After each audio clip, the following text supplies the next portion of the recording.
Welcome back to another episode of Gimme Some Truth. The topic today is normally kind of a boring, we've all been there, we've all seen it topic, and now it's kind of gotten some life breathed into it, if you will, over the last couple of years within media and within our legislative body, and that is Social Security. We're getting a lot of people asking about Social Security. Mitch, and not necessarily in a good way. No. We have Mitch here as our resident expert with Social Security. He wrote a really, really solid blog post. If you want to reference that and get a little bit more information, and Clint and I are here to try to glean the information from Mitch. So help us understand kind of current state of Social Security as it sits now. Yes. So the current state is a program that is projected to basically not be funded. And every year there's a trustees report that is delivered to the President of the United States, and it reports on how likely is it that this Social Security trust fund, which I'll talk about in a second, runs out of money, and by when, basically. Right. So then naturally the follow-up question to that are when clients ask, does Social Security go away? Sure.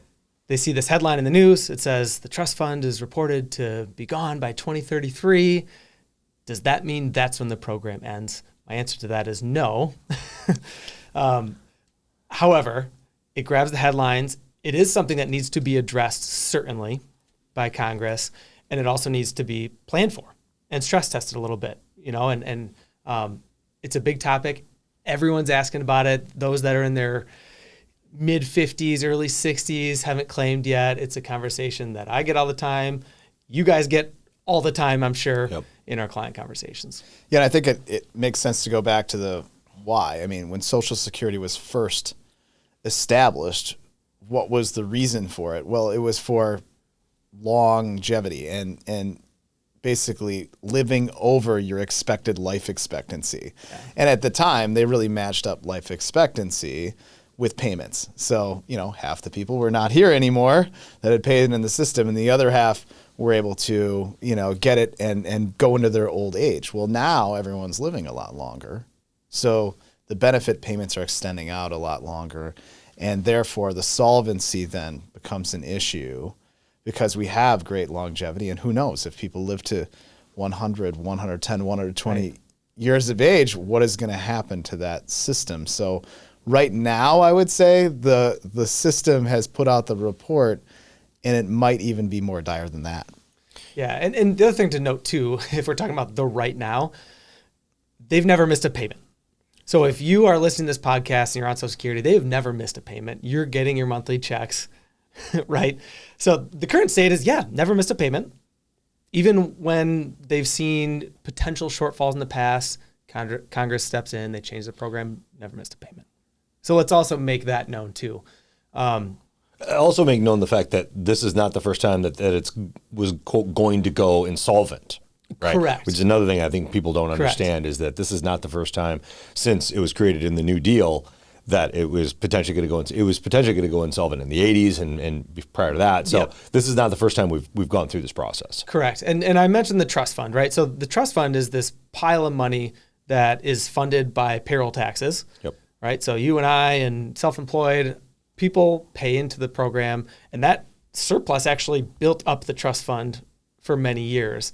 However, now with people living longer, to Clint's point, they're paying out more liabilities than what's coming in. So this trust fund itself that's funding their retirement benefit is slowly but surely, not really slowly, actually surely creeping down, I'll say, projected by 2033. So that's the projected point at which that trust fund runs out of money. However, in 2033, people are still going to be working. People are still going to be paying their payroll taxes. So there's money coming in, but the liability that needs to be met is going to be more. So therefore, they're kind of saying, based on this latest report that came out in June of 25, is saying that benefits, if nothing changes, would have to be immediately and permanently cut by 22.4%, I think is the number. In 2033. If nothing changes. Sure. Yes. And this is a projection, right? So 2032, 2033, it changes every year. Yep. The last 2 years, it's held pretty consistent at 2033. Yeah. So okay. So that's a pretty good look at where we're at right now. The engine hasn't seized up, but the check engine light is on, and we've been driving with it on for a little while now. Yep. And that's a concerning blinking light on our dashboard, obviously. So the light is blinking for sure. That's where we're at. Okay. So help us understand, if we said today's we're in 2025, what happens between now and 2033? What could happen to fix it? Kind of help us understand what that would look like, or what people can potentially anticipate Congress doing about this problem. Yeah. So what happens in the next handful of years is the trustees will continue to write their report. I'm guessing it'll continue to be ignored for the next few years. Sure. We'll say at the last minute is when I think Congress will step up and address this. So I could imagine 2026 going by, the report comes out, the headlines come out, people get scared again. All our clients are asking, is this program going to run out of money? I think it'll be rinse and repeat for a few years. Sure. And not much will change.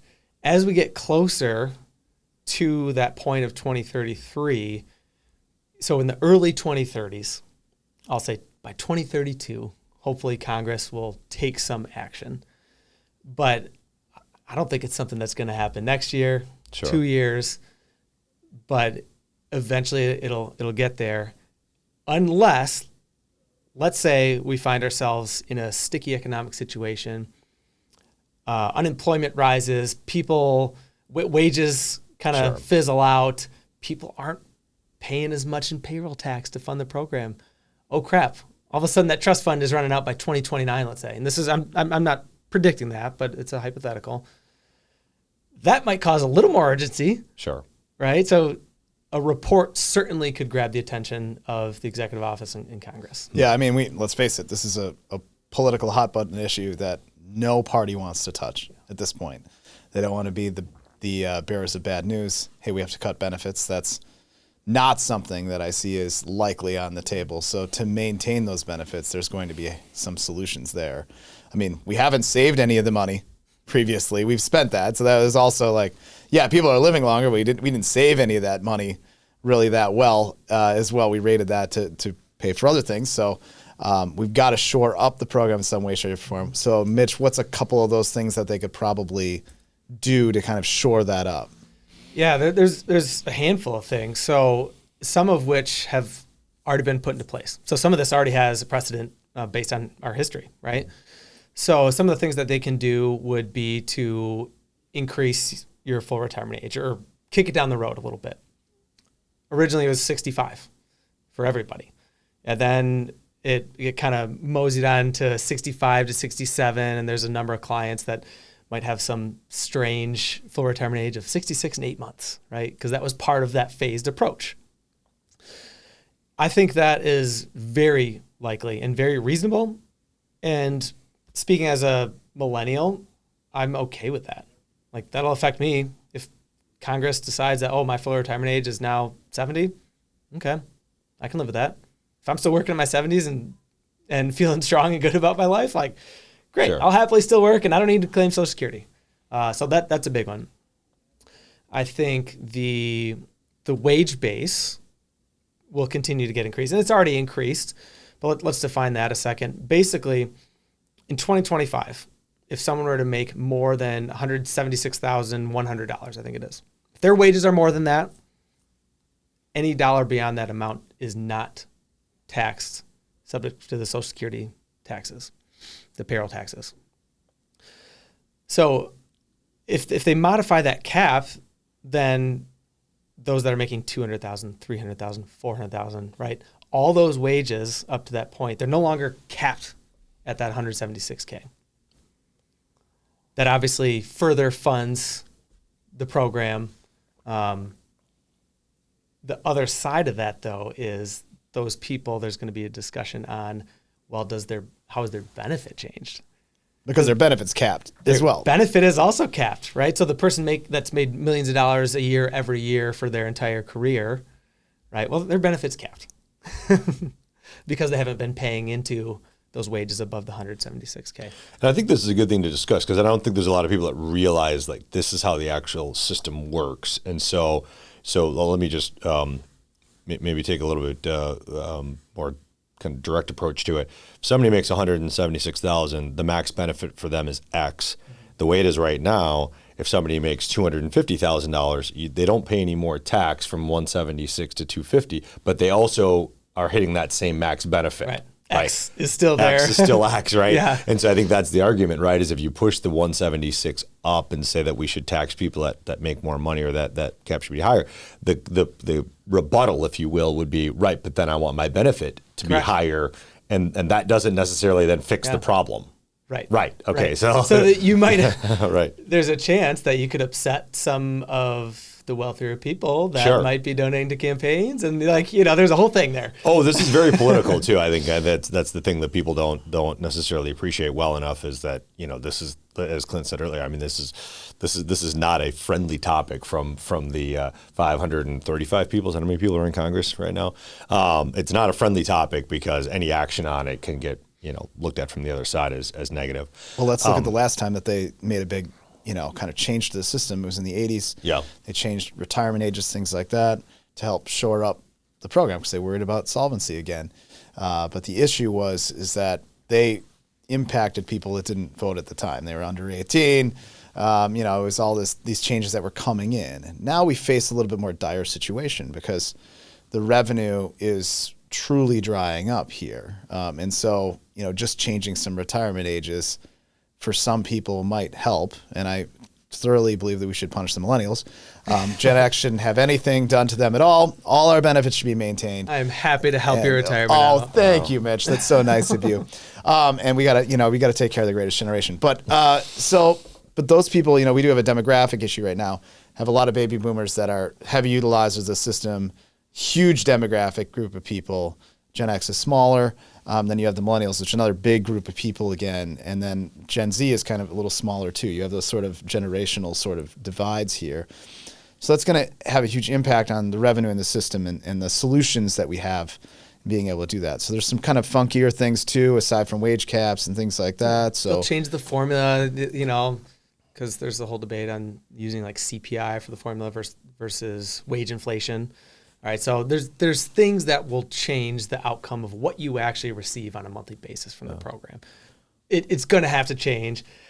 I can make my predictions based on the 83 program overhaul because I think they'll use some of that, but then they're going to try some new things too that have probably been talked about and maybe debated even in the past. But there will be changes, and there has to be changes. In the last couple minutes here, if we put your feet to the fire and said, what are the 2 or 3 changes you think they make? And you've already addressed the fact that you think it's going to be late, maybe into the 2030s, if you will, before they start to address it. What are the 2 or 3 things that you think are most likely to be changed? Yeah, so 2 we already talked about. So I'll repeat those a second, but bump out the full retirement age. Got it. I think they're going to toy with the wage base. Meaning, okay, they're going to continue to increase it because they already have increased it kind of by inflation, basically. So they'll continue to do that, but then there might be that conversation of like, do we just kind of blow the cap off? How does that affect benefits? I don't know how they're going to address that. They'll change the formula to some extent. And then they also might look at Medicare, for example. So with Medicare, at that $176,000, once you hit that, right, you're no longer paying the 6.2% payroll tax to Social Security. But they might look at something like the Medicare program and say like, okay, well, we're going to tax beyond that. But then even like when it comes to in retirement, there's IRMA premiums. Sure. Right. So some sort of system where, hey, based on your means, basically, which is based on how much income you have, basically, is there going to be some additional tax? So they'll look at, okay, last year or 2 years ago, my income was X. Therefore, there's going to be some, we'll call it Social Security surcharge, some additional tax, right, that you're paying when you're filing your taxes. And therefore, that's going to help solve some of the issues of continuing to fund the program. So I don't know exactly what that looks like. Right. But they could look at Medicare. But a combination approach of some sort. Oh, it's going to be several levers. Yeah. There'll be half a dozen things, I'm sure, that'll change. Well, and obviously this is not the last time we're going to talk about this topic. I think the takeaways that we really want people to glean from this podcast is, one, let's control what we can control. We can't control anything about what they do. We can't make them fix it this year. They probably won't get fixed this year, next year, the following year. So let's have some patience with it too. If you want your financial plan stress tested, which is something we highly recommend in these situations, as Mitch alluded to, if you want to see your benefit reduced by what they're projecting and then see what that does to the outcome of your plan, absolutely, those are things that we can do, right? So we say control the controllables. That is something we can control. So more information, come and talk to your financial advisor. If you're not getting that level of service, then come and talk to us, because we really think that that's what helps people to understand what these impacts might be for them specifically. So thank you so much for watching and listening. If you want to see additional topics related to Social Security, please just let us know. We're always open to hearing what people want to hear more about. And if you have questions, comment below, and we'll address those as well. But we look forward to another episode of Gimme Some Truth. Walkner Condon Financial Advisors is a registered investment advisor with the SEC. Registration with the SEC does not imply a certain level of skill or training. The opinions expressed by the participants of this podcast are their own and do not reflect the opinions of Walkner Condon Financial Advisors. All statements and opinions expressed are based upon information considered reliable, although it should not be relied upon as such. Any statements or opinions are subject to change without notice.